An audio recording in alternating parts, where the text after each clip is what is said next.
Comment être toujours positif? Si vous êtes hypersensible, vous avez probablement cette sensibilité, cette hyper-empathie, cette capacité à capter plein d'informations à l'extérieur de vous, qui fait que quand il y a le moindre souci, le moindre conflit, le moindre petit truc qui va pas, du coup vous sentez tout ce truc-là à l'intérieur. Et du coup vous ressentez, vous percevez donc ces émotions négatives avec les pensées négatives qui vont avec, et du coup c'est extrêmement désagréable parce que du coup vous êtes comme envahi par tout ce truc-là et vous savez pas comment réagir, et d'ailleurs vous surréagissez souvent de manière émotionnelle. Alors, comment être toujours positif, quelle que soit la situation, même quand on est dans un environnement négatif?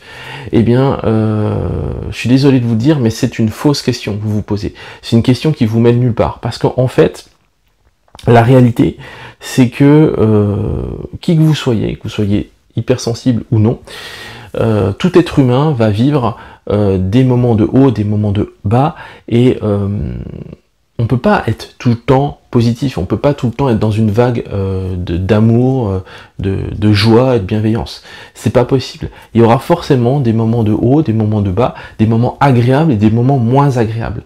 Et ça, c'est notre lot sur la Terre, c'est notre lot quotidien, et c'est notre condition humaine qui est comme ça, d'accord?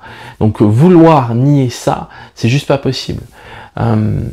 Maintenant, qu'est-ce que je fais avec ça aussi? Parce qu'effectivement, il y a une vraie souffrance, il y a un vrai problème. Ce qu'il faut voir là-dedans, c'est que quand vous surréagissez émotionnellement à quelque chose, c'est pas forcément parce que vous avez capté plein d'infos, c'est parce que il n'y a pas la distance.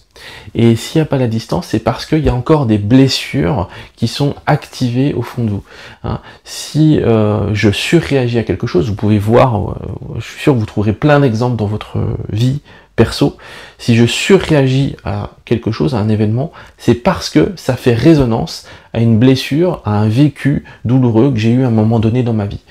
Et en fait, c'est les blessures qui font résonner, d'accord ?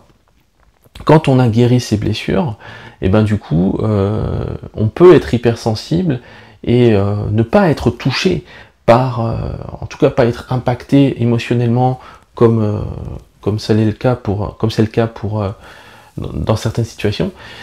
On est touché, mais on n'est pas bouleversé, on n'est pas submergé émotionnellement, d'accord? Et donc il s'agit de guérir les blessures.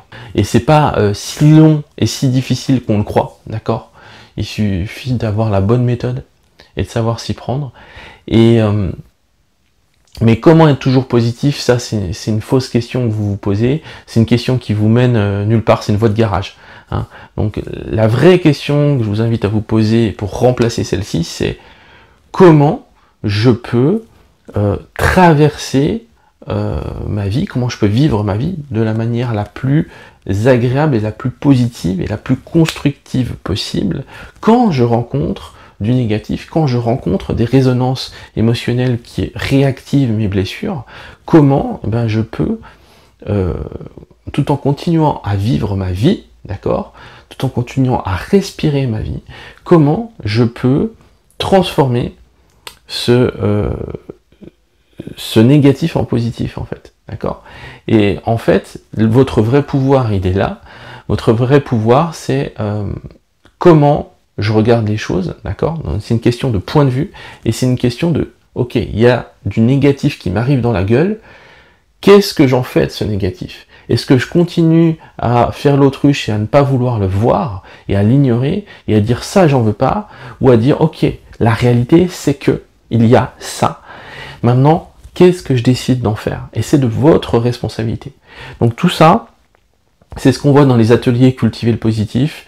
On apprend à changer le regard sur soi, sur la vie, sur le monde. On apprend à identifier ses blessures et à aller sur le chemin de la guérison. Et on apprend surtout à transformer du coup le négatif en positif. C'est-à-dire quand il y a du négatif qui vous arrive dans la gueule, et c'est la réalité, c'est pas en pensant à la loi de l'attraction que je vais me détourner de ce négatif, ou en faisant l'autruche, mais c'est vraiment en voyant le négatif tel qu'il est, et qu'on est capable, du coup, soit de se décaler d'un chouïa pour éviter de se le prendre en pleine poire, soit de le transformer en quelque chose du coup de positif pour soi. Voilà, j'espère que cette vidéo vous a parlé. En tout cas, si vous voulez en savoir plus et si vous voulez que je continue à vous apporter de la valeur, là, on effleure juste le sujet, mais il y a beaucoup de choses à dire là-dessus.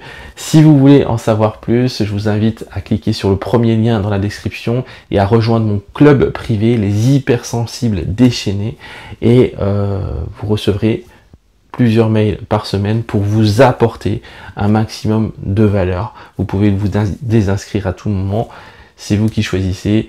Et n'oubliez pas, c'est vous qui avez du pouvoir. Prenez soin de vous. Ciao.